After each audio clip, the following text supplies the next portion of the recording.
दुनिया को छोड़ बंदे मरघट में वास होगा, 2 गज कफन का टुकड़ा तेरा लिबास होगा।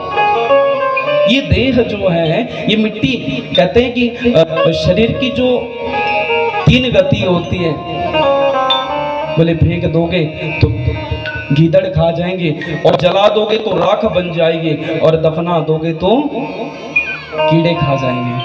ये 3 गति है।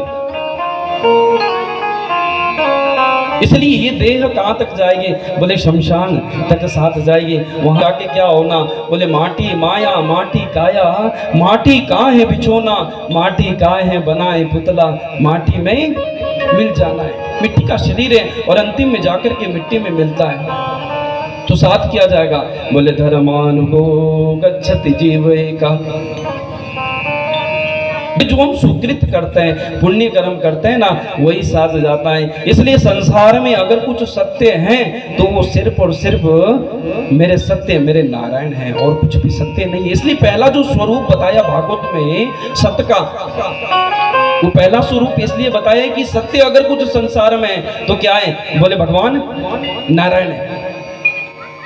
और दूसरा जो स्वरूप बताया उसे कहते हैं चित्त। सच्चिदानंद रूपाय विश्वोत्पत्त्यादि हेतवे तापत्रय विनाशाय श्री कृष्णाय वयं नमः। चित्त माने होता है सज्जनों प्रकाश। हमें कोई पुस्तक पढ़नी होती है ना, तो उस पुस्तक को पढ़ने के लिए हमें किसी प्रकाश की जरूरत चाहिए, किसी बल्ब ट्यूब की जरूरत चाहिए, तभी हम उस किताब को पढ़ सकते हैं। लेकिन उस परमात्मा को किसी से ना प्रकाश लेने की जरूरत है, वो तो स्वयं प्रकाश स्वरूप है। इसलिए दूसरा जो स्वरूप बताया वो बताया चित्त। और तीसरा क्या है? बोले आनंद। आनंद किसे कहते हैं? शाम को एसी के कमरे में सोना और सुबह उठना, कहते हैं आनंद आ गया, है ना। डनलप का गद्दा मिले और सुबह उठे, महाराज आनंद आ गया। अरबों की संपत्ति पाना आनंद नहीं है, उसे आनंद नहीं कहते। आनंद कहते क्षणिक सुख को आनंद नहीं कहते सज्जनों।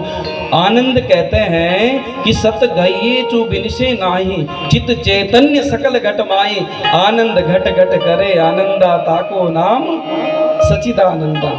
जो आनंद हमारे हृदय से दे, घट घट में जो आनंद दे, वो कौन है? बोले मेरे प्रभु नारायण है, और कोई भी आनंद देने वाला नहीं है। क्षणिक भर की जो सुख होता है ना, उसे आनंद नहीं कहते सज्जनों। आज डनलप का गद्दा मिला है, कल अगर कांटों की शैया मिलेगी ना, तो कल का जो सुख है वो आदमी भूल जाता है। तो जो आनंद होता है वो भूला थोड़े ही जाता है। तो जो तीसरा जो स्वरूप बताया, तीसरा बड़ा सुंदर स्वरूप बताया कि आनंद वो है जो परमात्मा का रूप है। परमात्मा के स्वरूप को आनंद कहते हैं, परमात्मा के ज्ञान के स्वरूप को आनंद कहते हैं। इसलिए और एक बात और आपसे कहूं, दुनिया में प्रत्येक वस्तु का कुछ